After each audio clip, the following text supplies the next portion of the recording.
Olá pessoal, boa noite. É com grande satisfação que eu falo para vocês que essa é a primeira live do canal Seu Amigo Economista. Hoje temos um convidado de peso, uma grande figura para quem conhece, Rossandro Ramos.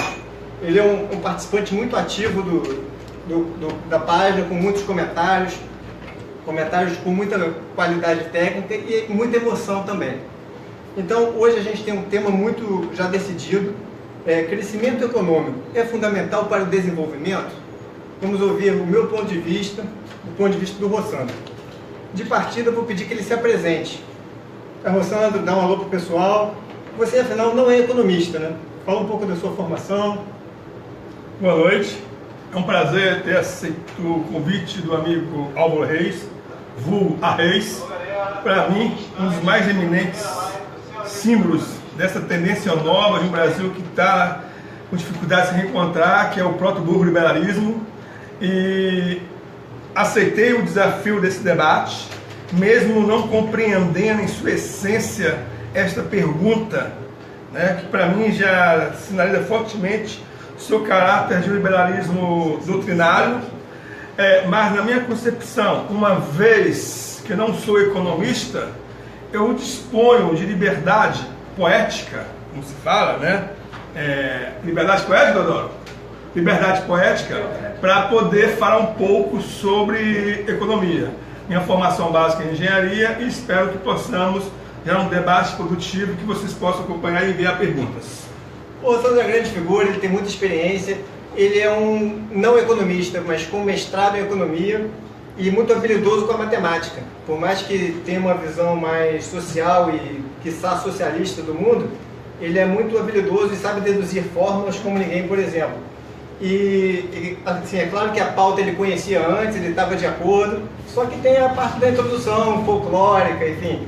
Como vocês podem ver pelo histórico de comentários e pela apresentação, é uma figura tanto única. Mas então, para você, crescimento econômico é fundamental para o desenvolvimento?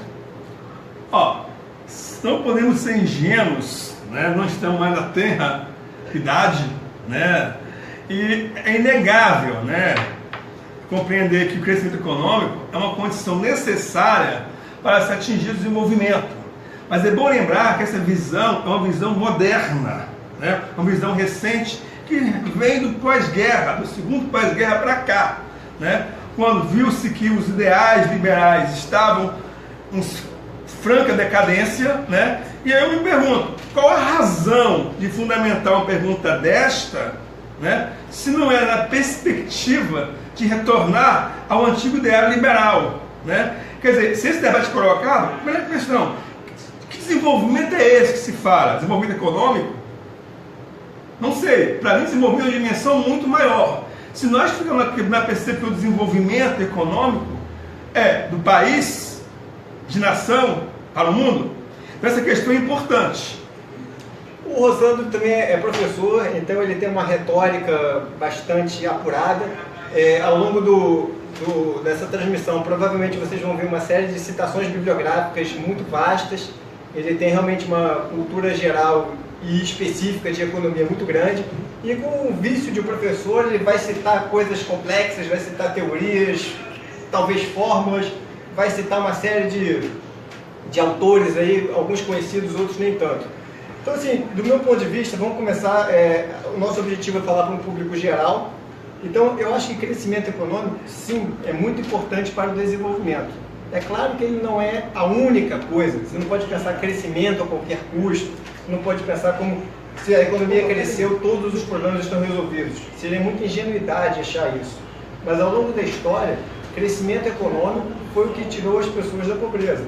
E aí não tem nenhuma questão ideológica, tem uma questão apenas lógica e uma matemática bastante simples. Crescimento econômico é a diferença entre economia que pode gerar economias mais ricas ou menos ricas.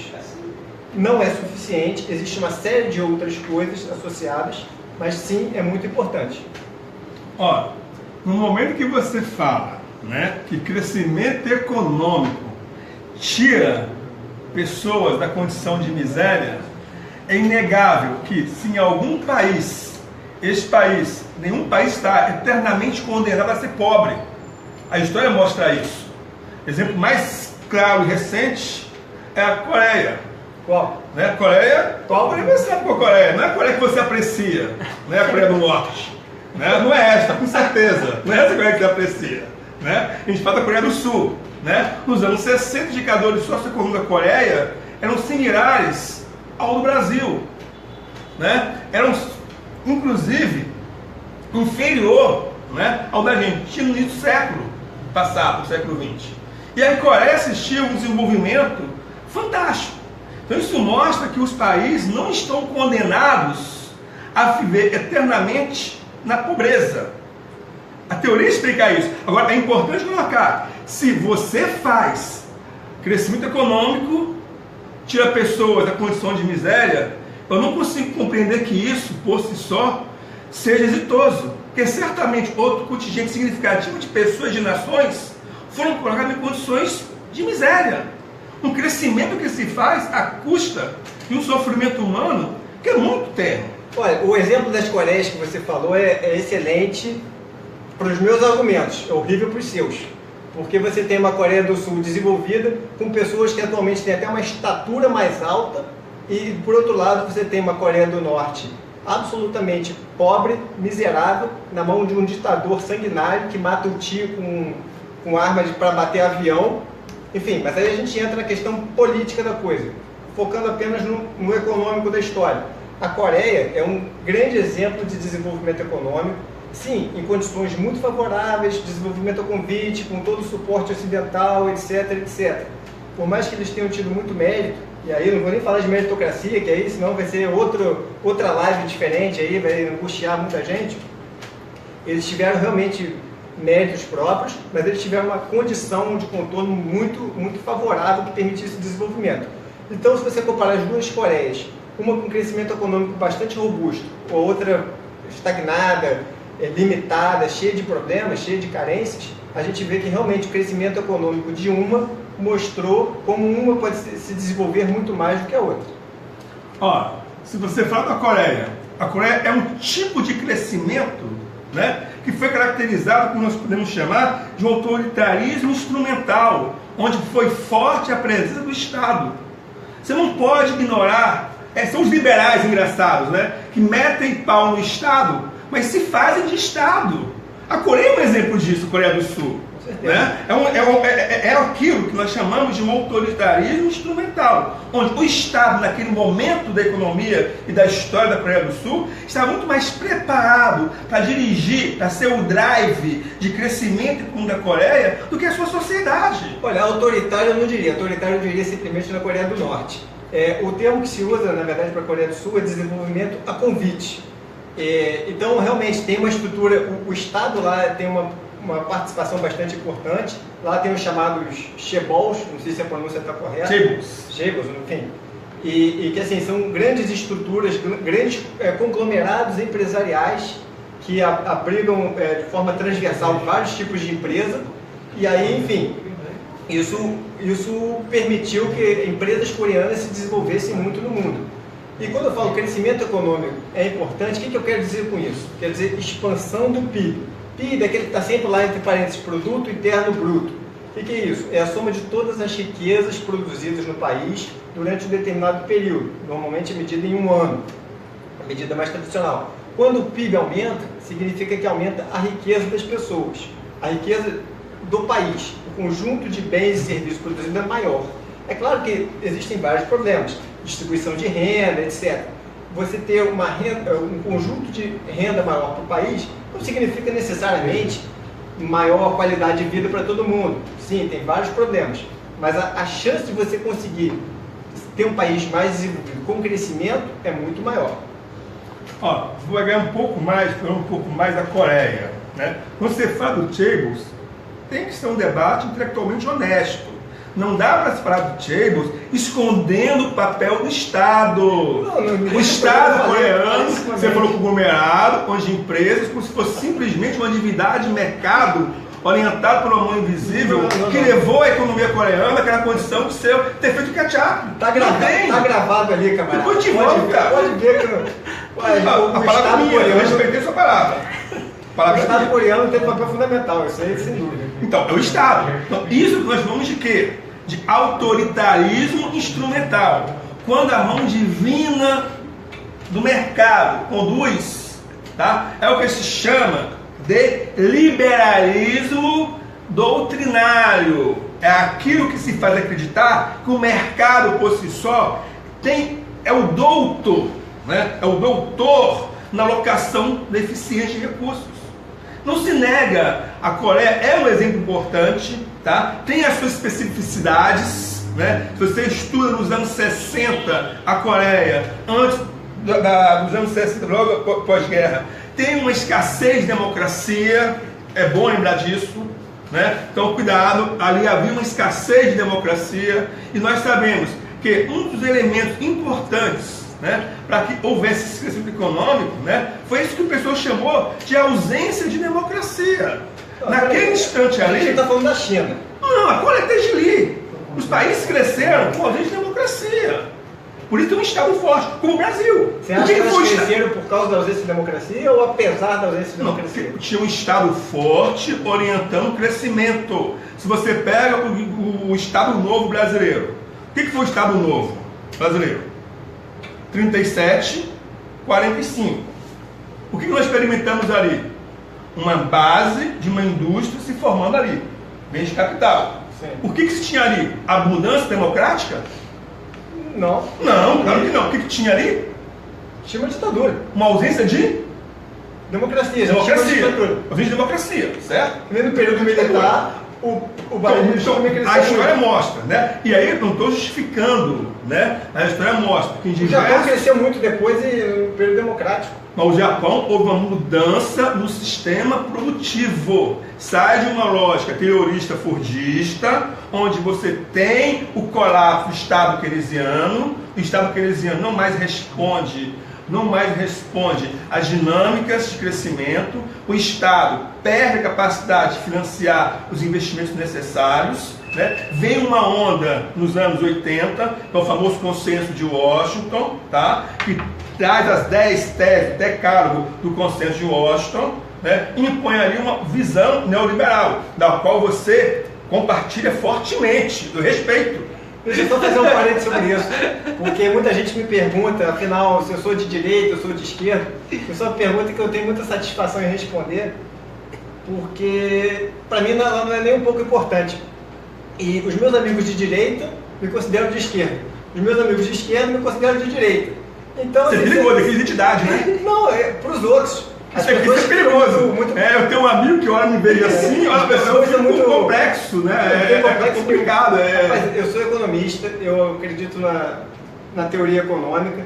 Tem, por exemplo, a teoria marxista, eu acho que tem itens importantes. Por outro lado, autores liberais também. Então, eu penso de uma maneira científica. Eu acho que quem gosta de definições de direita e esquerda é basicamente intelectual, e aí é um debate muito mais político. Economista, na verdade, eu acho que não se prende muito a isso. Ou pelo menos os economistas de esquerda também se prendem um pouco mais. Você, como quase economista, aliás, você é uma figura interessante, porque é o único caso de não economista que eu conheço que eu acho que gostaria de ser economista. É engraçado as coisas, né? Eu não coloquei aqui no debate, na mesa, os termos direita e esquerda. Não, mas isso está posto no Não, eu não coloquei. Eu estou fazendo um debate, mostrando uma linha de trajetória histórica, né? Peguei o exemplo do Brasil, no Estado Novo, cheguei no exemplo do milagre econômico, que foi o regime militar, ditadura militar no Brasil nos anos 60, né? E que você colocou o Japão. E por que eu falei isso? Porque o Japão é uma mudança na reestruturação produtiva do capital. Nós deixamos de ter um sistema rígido de produção para um sistema flexível de produção, que é o toyotismo. O Japão experimentou. O que fez o Japão? O que explicou o crescimento japonês? O guarda-chuva americano. O guarda-chuva americano? Com certeza. Desenvolva essa ideia, por favor. É o quê? Desenvolva essa ideia, o guarda-chuva americano, por favor. Rapaz, esse também é um grande exemplo de desenvolvimento a convite. Teve a Segunda Guerra Mundial. Terminou com bombas atômicas atacadas pelos americanos em cima do Japão. A partir disso, eles construíram uma nova nação e construíram um aliado na região. E deram condições extremamente favoráveis para o desenvolvimento econômico do Japão. Como? Isso é inegável. Como? até autores bem tradicionais, como você fala, Conceição Tavares, ou todos os grandes economistas brasileiros têm várias teses, livros sobre isso. Mas como que o Japão fez isso? Eu vou me interromper um instantinho aqui, quem está falando é a produção. Tem uma pergunta aqui de um dos nossos participantes, Herman Júnior, colocando aqui: pede para o Rossandro avançar melhor nessa linha de autoritarismo versus crescimento econômico. Tô ficando com medo. Com a palavra, Rossandro, para responder. Muito obrigado pela participação, sejam todos muito bem-vindos, fiquem à vontade para comentar. Aliás, o desempenho desse canal, dessa live, é um divisor de águas. Se vocês gostarem e participarem bastante, a gente pode fazer outros. É um prazer ter o amigo Herman Júnior participando, né? Essa discussão que eu coloquei aqui, né, do liberalismo doutrinário e do autoritarismo instrumental, né? E aí eu vou ter que fazer agora, jurei que eu me esforçaria para não fazer citações, mas depois eu passo para você, tá? É uma tese do Vanderlei Guilherme Santos, né? Cientista político famoso, que ele explica como se deu esse processo, né, de crescimento em diversos momentos da história, onde ora era o Estado, né, que se fazia esse processo, e aí você tinha um autoritarismo instrumental, ora era a sociedade com sua elite. Só que a elite, em especial a elite brasileira, sempre se mostrou incompetente para conduzir esse processo. O momento do estudo de importações nosso, foi a nossa elite que fez? Não. Foi quem que produziu isso? O Estado. É nesse sentido, o medo que eu tenho é quando a gente usa o conceito autoritarismo instrumental, e como vivemos num país onde o medo, né, a falta de ideias, de possibilidade de colocar ideias, são fortemente rechaçadas, né? Quando se for para o autoritarismo, tem essa ideia de medo, né, do bolsomito, não é isso, né? Então, quando eu falo isso, é dentro de uma concepção, de uma matriz de pensamento que você encontra na ciência política, e o Brasil teve modelos em que o seu crescimento foi fortemente alimentado pelo que o professor Vanderlei chama de autoritarismo instrumental, onde o Estado, naquele momento, tinha muito mais condições de conduzir o processo de seu crescimento e desenvolvimento econômico do que a sociedade. Leia, sua elite econômica. Tá, e aí eu gostaria até de curtir o comentário que eu vi agora do Rafael Seabra: desenvolvimento a convite é janela de oportunidade, mas desenvolvimento não cai do céu. Sem dúvida, e o que eu quero dizer com isso realmente teve uma condição bastante favorável, mas sim, as economias japonesas e coreanas tiveram muito mérito em investimento em educação, em tecnologia. Como o Rossandro colocou, o toyotismo foi uma transformação, uma forma de produção no Japão, e isso possibilitou que um país agrário, sem recursos naturais, com uma série de dificuldades, conseguisse ser líder mundial em tecnologia. E assim, eles fizeram uma trajetória que guarda uma semelhança em termos de desenvolvimento, não de, digamos, de formato, mas com a China, que antes produzia produtos de baixa qualidade, e aí foram se aprimorando, melhorando, etc. E hoje, ou já há muitos anos, a partir da década de 80 e 90, o Japão, principalmente 90, é referência em eletrônicos e em produtos tecnológicos. A China hoje ficou muito famosa por produtos vagabundos, de baixa qualidade, que só entra no quesito preço, mas isso pode realmente ser modificado, como já vem sendo observado em alguns tempos. Atualmente, algumas áreas, atualmente a China tem produtos de grande qualidade e de baixa qualidade, tudo a gosto do freguês. Ela atende todos os nichos.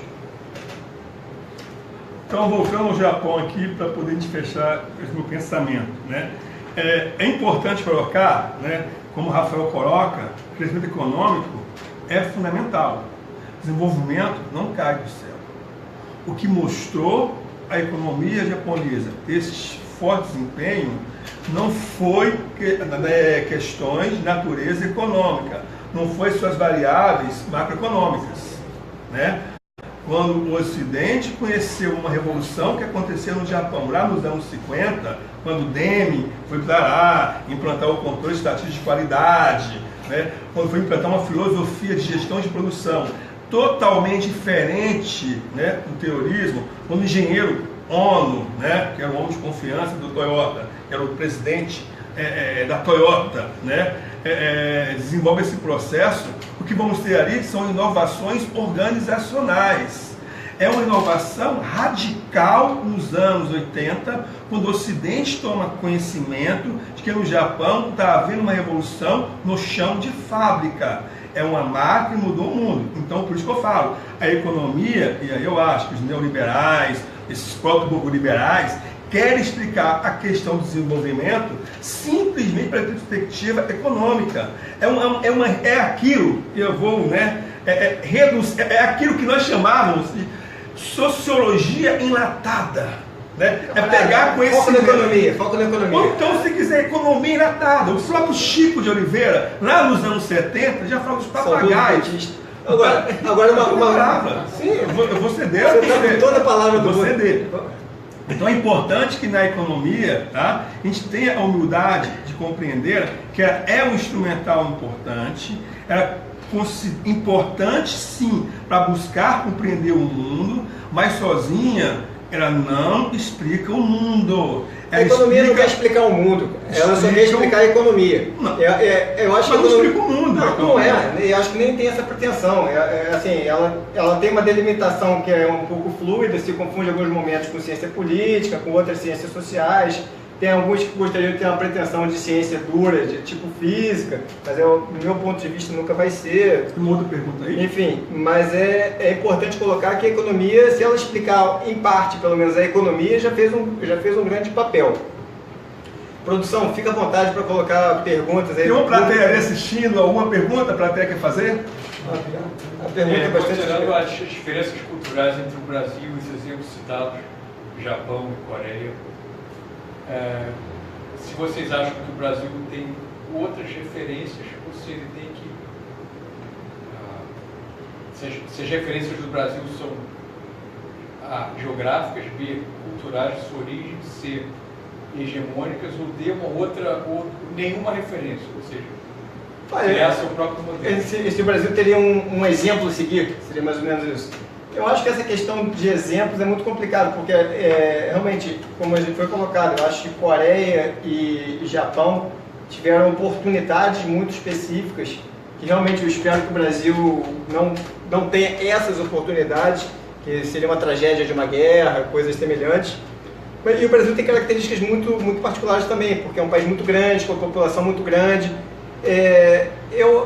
Assim, o Brasil teria condições próprias realmente de conquistar um crescimento econômico, e eu acho que não consegue por mérito próprio, assim, ou no caso, claro, demérito, né, com ironia. Eu acho que o Brasil realmente perde oportunidades sucessivas. Por exemplo, na primeira década do século XXI, teve uma condição muito favorável do ponto de vista das commodities. O Brasil melhorou, cresceu e tal, mas não conseguiu sustentar isso ao longo do tempo. Tem uma questão associada a crescimento econômico que é muito importante, que é o tamanho da população. Por que é importante crescimento econômico?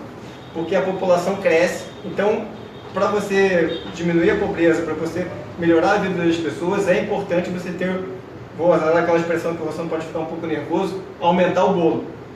O que eu quero dizer com isso? Na medida que você tem mais bocas, você precisa de mais produção. Na medida que tem uma tendência mundial para estabilização da população, pelo menos no Brasil e vários países mais desenvolvidos, então eu acho que isso pode ser uma situação até então inédita, que coloque que o crescimento econômico pode ser menos importante no futuro. Mas até hoje, ao longo da história, sempre foi muito, muito importante. Aqui a produção quer fazer uma pergunta até para a gente organizar um pouco e já estamos chegando no final aí do nosso tempo. E a pergunta inicial? Vocês querem fazer algum comentário? Não, essa é uma coisa... Como resposta. Tá, a gente coloca essa questão dos modelos, né, que foi colocado aqui.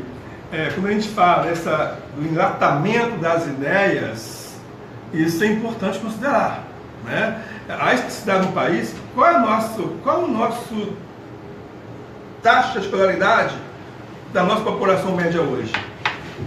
Um país que tem uma taxa de escolaridade média de 7,2 anos. Quando você pega uma Coreia, que tem quase 13 anos, quase o dobro. Né? Ou seja, nós temos problemas internos, estruturais, profundos a serem resolvidos. Então, a pensar o crescimento econômico, né, de forma dissociada do desenvolvimento, não sei se é o melhor caminho.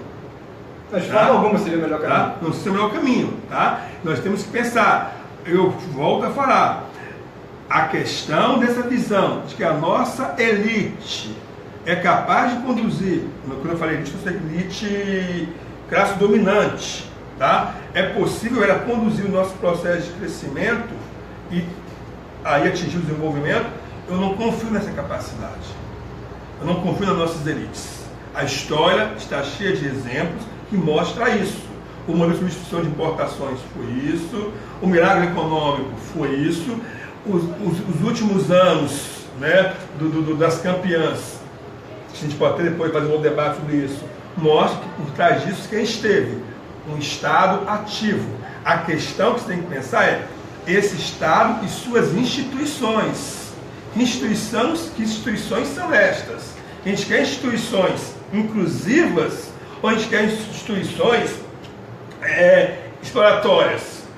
Então o desenvolvimento passa necessariamente pelo Estado para você? Muito Estado, pouco Estado, mero Estado, como assim? Olha só, eu não vou ensinar aqui o padre rezar missa, tá? Mas a Mariana Mazzucato recentemente mostrou o Estado por trás da maior economia do mundo. Recentemente, um livrozinho editado pela Unesp mostrou o peso da mão do Estado na pátria do mercado. A mão bem visível. Não, a mão do Estado. A mão bem visível do Estado. A mão visível do Estado. Então você não pode. Agora, o que acontece? Tem a tese aí do chutando a escada. As políticas que eu persegui lá fora para chegar ao nível de crescimento econômico, desenvolvimento, hoje eu começo a incriminá-las. Eu começo a não recomendá-las. É essa subordinação a interesse que eu não sei a quem interessa, que eu acho que a gente não deve, enquanto nação, abrir mão de soberania. Né? E saber usar com muita responsabilidade essas políticas que outrora esses países usaram. Então, para mim, sim, passa pelo papel ativo do Estado e pelo redesenho de suas instituições. O Brasil vive hoje uma crise institucional. As suas instituições estão ameaçadas. É vergonhoso. E com isso, a confiança, que é um elemento básico para o investimento, para o crescimento, para o desenvolvimento, é colocado em risco. Sim, sem dúvida. Então, quer dizer, se você agora acha que o Estado não é importante, eu compreendo, porque a sua visão é de proto-burgo liberal. Não, ninguém falou isso. Primeiro, proto-burgo liberal é uma expressão patenteada, inventada pelo Rossandro, uma figura absolutamente criativa, que, enfim, tem um vocabulário bastante vasto e uma maneira de pensar única. Então, realmente, essa figura inventou, cunhou isso aí da cabeça dele. Se você não entendeu, é porque você está certo, você não tem como entender mesmo. Não sei nem se é em minha homenagem essa expressão, mas é uma expressão dele. Então, não se sinta mal por não entender. É claro que o Brasil vive um problema muito grave de confiança, problema associado à economia, como foi colocado. A economia, ele está pedindo para você não usar o celular. Presta atenção. Que a economia está realmente vinculada à questão política, não é possível dissociar uma coisa da outra, mas eu acredito também que não é simplesmente uma mistura. Existe economia, existe política e existe uma interseção entre ambos. Uma coisa que eu critico de algumas visões econômicas é quando colocam sempre tudo muito misturado e acabam negando a economia. Bom, a gente já tomou bastante tempo de vocês. Eu gostaria muito de agradecer a participação. Essa primeira live foi muito bacana. Então, agradecer a produção, agradecer os espectadores aqui, quem assistiu online. Muito obrigado. Se vocês gostaram, pode deixar outros comentários. E, enfim, se a participação de vocês for satisfatória, se vocês gostarem, a gente pode repetir o evento em outras vezes. Podem mandar sugestões de temas, perguntas, enfim, participem bastante para outras edições.